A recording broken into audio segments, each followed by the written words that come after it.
안녕하세요. 오늘은 유방암에 대해서 자세히 토론을 한번 해보려고 합니다. 유방암에 대해서는 굉장히 흔한 암이고 하다 보니까 어떻게 보면 일반인들을 향해서 강의를 하는 거면 굉장히 짧게 할 수도 있고 간단하게 할 수도 있는데 그런 정보들은 아무래도 외부에 많이 노출돼 있기 때문에 그것보다도 좀 더 심도 있게, 왜냐면 유방암에 걸리신 그런 분들이 어떤 정보를 찾아볼 때 보통 인터넷에서 간단하게 나오는 것들보다 좀 더 전문적인 지식을 원하는 경향이 있어서 오늘은 일반인들이 보기에는 너무 자세하다 생각할 정도까지 깊은 고난도의 토론을 좀 해보겠습니다. 그래서 오늘 이 강의는 어떻게 보면 의대생들이 들어야 될 정도 레벨의 강의를 좀 하겠습니다. 그래서 일단 보통 분들은 양해를 해주시고 못 알아듣는 건 넘어가시면서 봐주시기 바랍니다. 자, 아래에 있는 구독 버튼을 눌러주시고 알람 기능을 켜주시면 더욱 많은 분들이 저희 채널을 보실 수 있습니다. 그리고 제가 하는 이 강좌가 마음에 드시면 좋아요를 눌러주시기 바랍니다.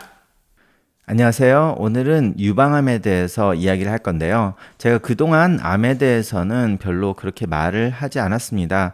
당뇨와 뭐 식단 관리 이런 거에서 하다가 아무래도 암이 많은 병이고 일반 내과에서도 굉장히 많이 다루는 부분이라서 많은 경우에 우리가 암이 발견되면 그 암 전문의한테 보내지만 그 암을 찾아주는 사람 중에 가장 큰 사람이 이제 내과 전문의가 암을 찾게 되고, 그러면은 암 전문의한테 보내더라고 하더라도 그 암 전문의와 이야기를 하고 다시 내과에 돌아와서 주치의와 이 암의 치료에 대해서 다시 묻는 경우도 많고, 그 주치의와 상의를 해서 오히려 암 전문의의 이야기를 듣고 난 후에 실제 결정은 자신의 주치와 결정을 하는 경우도 많이 있게 됩니다. 그러다 보니까 이제 저 같은 경우도 암에 대해서 이야기를 많이 하게 되는데요.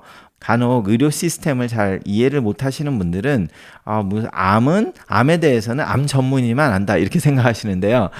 그렇지는 않고요. 거의 전반적인 것은 내과 전문의 할 때 아니면 의대에서도 어느 정도 많이 배우고, 그리고 내과 전문의 과정에서도 대부분 다루면서 실제로 암 전문의가 되면 거기에 대한 이제 실제적인 항암 치료를 하고 뭐 수술을 어레인지하고 항암 치료에서 어떤 부작용을 가지고 이제 치료를 해주는 그런 것까지 다 배우고, 이제 일반 내과에서는 어떤 항암 치료를 하고 그 항암 치료에 대해서 전반적인 부작용이 어떤 것들이 대부분 있다, 이 정도까지는 이제 일반 내과에서도 배우죠. 그러다 보니까 아무래도 암에 대해서 첫 번째 진단을 해주는 사람이 내과 의사가 되고, 그리고 환자를 치료하면서 많은 부작용들을 같이 해결을 해줘야 되는 부분이 되다 보니까 이제 내과 전문의로서도 이야기를 많이 하고 환자들도 거기에 대해서 알고 싶어 하시는데, 그래서 오늘은 약간 전문적인 지식 레벨 정도까지 이야기를 하는, 전문적인 지식이라고 해봤자 이제 뭐 제가 암 전문의는 아니니까 암 전문의의 레벨은 아니고요. 제가 이제 여기에 대해서 뭐 의대생들한테 아주 간단하게 이야기를 하는 그 정도 레벨, 일반인들이 보기에는 좀 더 너무 어렵다고 생각을 하겠지만 의대생들한테는 제가 간단하게 강의를 하는 그 정도 레벨로 오늘 강의를 한번 해보겠습니다. 그래서 오늘 강의를 들으시면서 너무 어렵다 이렇게 해서 화를 내리시지 말고 대충 이런 건가 보다 이렇게 이해하시면서 넘어가시면 돼요. 자, 그래서 유방암에 대해서 이렇게 한번 살펴볼 건데요. 자, 유방암은 일반인들도 굉장히 많이 들었고, 일반인들도 뭐 자신이 아니면 자신이 친척이나 가까운 사람이 유방암에 걸린 사람들을 보게 됩니다. 그 정도로 흔한 암이고요. 한국의 보건복지부 통계를 보면 그 여성에서 갑상선 암 다음으로 가장 높은 암이 유방암이 되겠습니다. 두 번째로. 그리고 미국에서는 가장 흔한 암이 되겠고요. 암으로 인해서 사망하는 두 번째의 이유가 되겠습니다. 가장 많이 사망을 하는 암은 폐암이 되고요. 그래서 현재 우리가 유방암 건강검진을 모든 여성에서 행하고 있는데요. 이 어떤 여성에서 건강검진을 해야 되느냐에 대해서 약간의 차이는 있습니다. 의학 학회마다. 그래서 미국 암학회에서는 2017년 기준으로 특정한 유방암 위험 노출이 없는 환자에서 40세에서 44세 사이에서는 1년에 한 번 메모그램을 통해서 암 검사할 수 있는 선택권을 환자에게 부여를 해서 환자가 하고 싶으면 하고 하기 싫으면 안 해도 된다. 뭐 이런 식으로 말을 하고 있고요. 45세에서 54세에는 매년마다 유방암 검사하는 것을 추천을 하고 있습니다. 그리고 55세 이상에서는 1년 아니면 2년마다 의사와 환자의 초이스에 따라서 결정을 하라 이렇게 말하고요. 건강한 여성에서 어떤 여성이 10년 이상 살 가능성이 보일 경우에는 나이와 상관없이 계속 마모그램을 하라고 추천을 하고 있습니다. 그리고 그동안 우리가 여성들한테 자가로 유방암 촉진을 해서 검사를 하라고 했는데 그것은 더 이상 추천을 하고 있지는 않습니다. 자, 이에 반면에서 US Preventive Task Force에서 미국 예방학회라고 해야 되나? 미국 예방학회에서는 약간 다른 레코멘데이션을 하고 있는데요.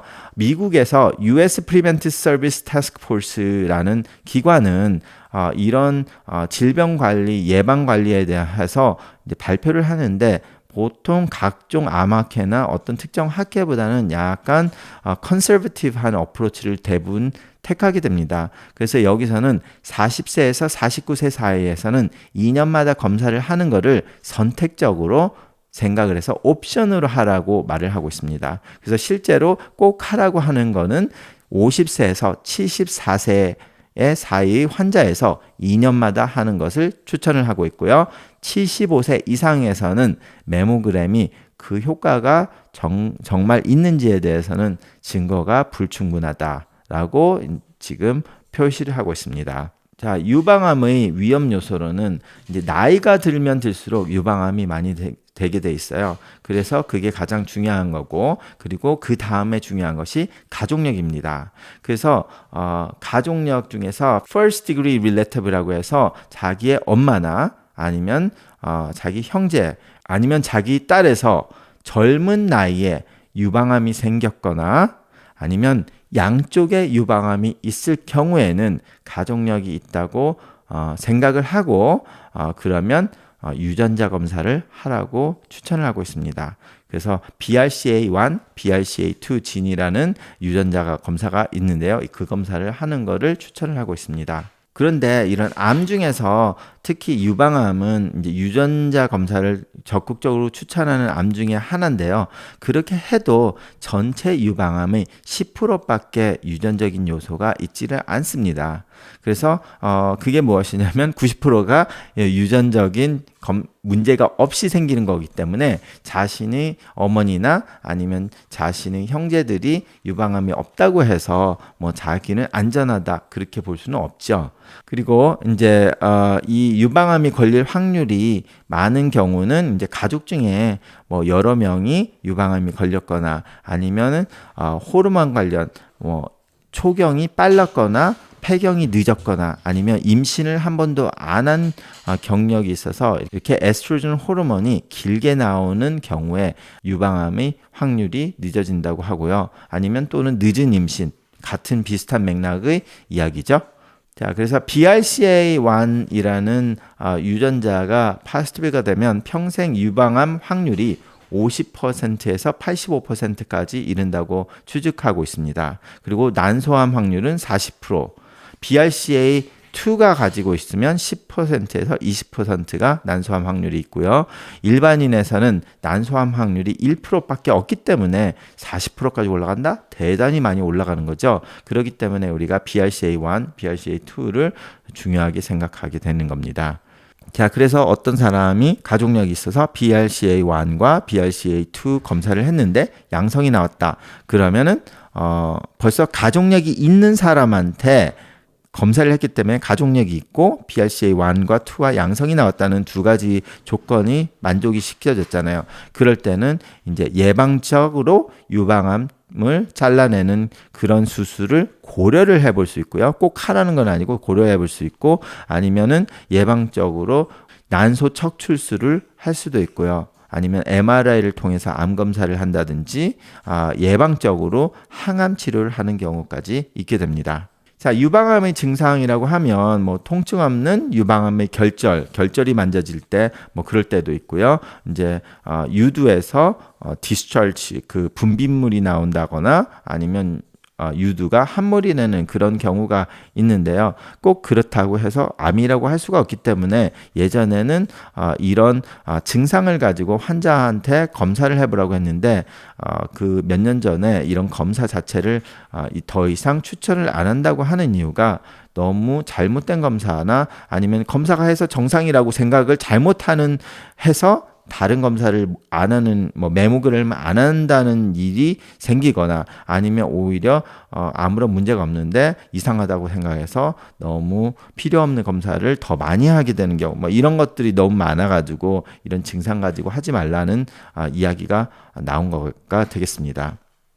그래서 유방암의 검사에서는 가장 흔하게 우리가 말하는 메모그램이 있고요. 그리고 이제 한국 분들에서는 여성들이 유방이 작은 편이기 때문에 미국 사람들 이런 사람들에 비해서는 크기가 작고 그리고 그 유방에 있는 지방의 함유도가 적기 때문에 탄탄하고 그 지방이 적어요. 그렇기 때문에 메모그램을 보게 되면 이게 근육인지 아니면 무슨 결절인지 잘 모르는 경우가 많기 때문에 한국 분에서는 초음파를 미국 사람들보다는 더 많이 하게 되는 경우가 있습니다. 그래서 초음파를 하고 그리고 MRI를 찍고 그래서 이제 한국 분들이 메모그램을 했는데 다시 전화가 가서 초음파를 해야 된다 이런 말을 듣는다면 그게 꼭 그 암이라고 해서 우리가 하는 게 아니라 가슴이 작아가지고 지방이 별로 없다 보니까 잘 안 보인다는 경우가 대부분입니다.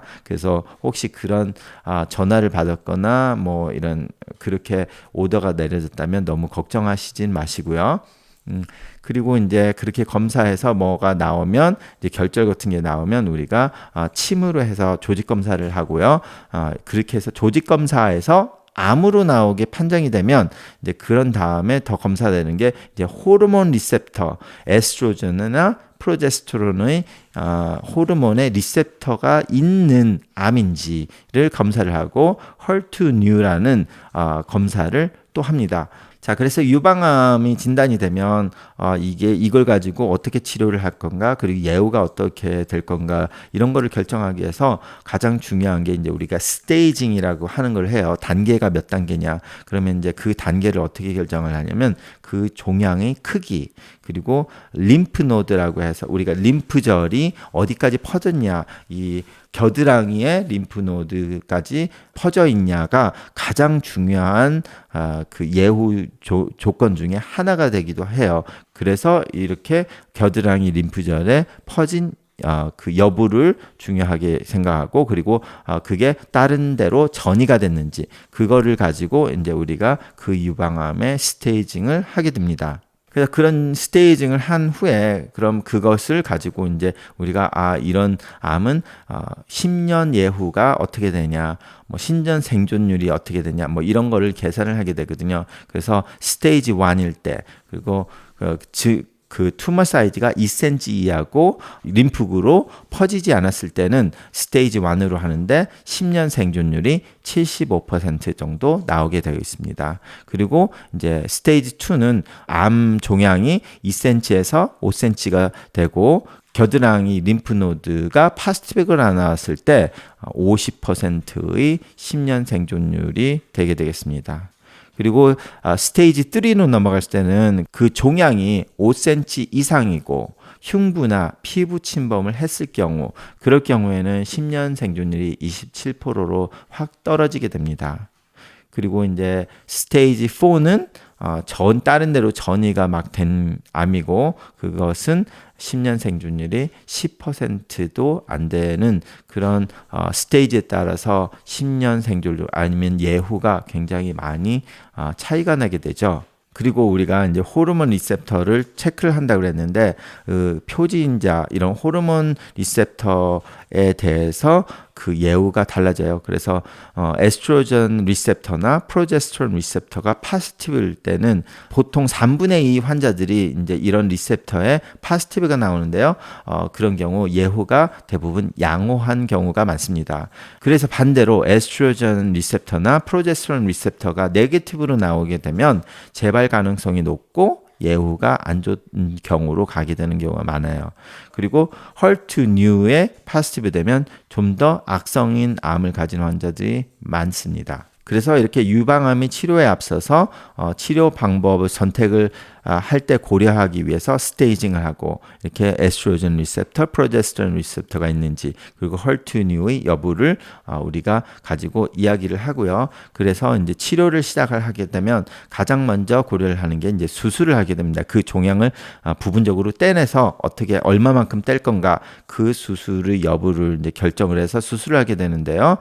그 수술에선 크게 두 가지로 지금 나뉘고 있는데요. Modified Radical Mastectomy. 예전에는 Radical Mastectomy라고 해서 유방을 완전히 다 잘라냈는데 요즘은 약간 변경을 해서 결과적으로 유방을 절제를 하는데 얼마만큼 절제하느냐, 뭐 럼펙토미냐, 뭐 partial radical nephrectomy냐, 뭐 완전히 인탈 다른 걸 다 잘라내냐 이렇게 해서 결과적으로 잘라내는 어느 정도의 잘라내는 그런 수술이냐 아니면 유방을 그대로 보존을 하면서 그 종양만 잘라내는 수술을 하느냐 이제 그런 두 가지로 갈림길에 되어 있습니다. 물론 여기서 이제 그 종양이 얼마나 크냐에 따라서 유방을 절제할 건가 아니면 유방을 보존하고 그 종양만 절제할 건가를 차이가 되죠. 그래서 이제 그리고 림프노드가 파지티브냐 이런 걸 가지고 이제 유방을 절제를 하는 부위를 이제 결정을 하게 되는 겁니다.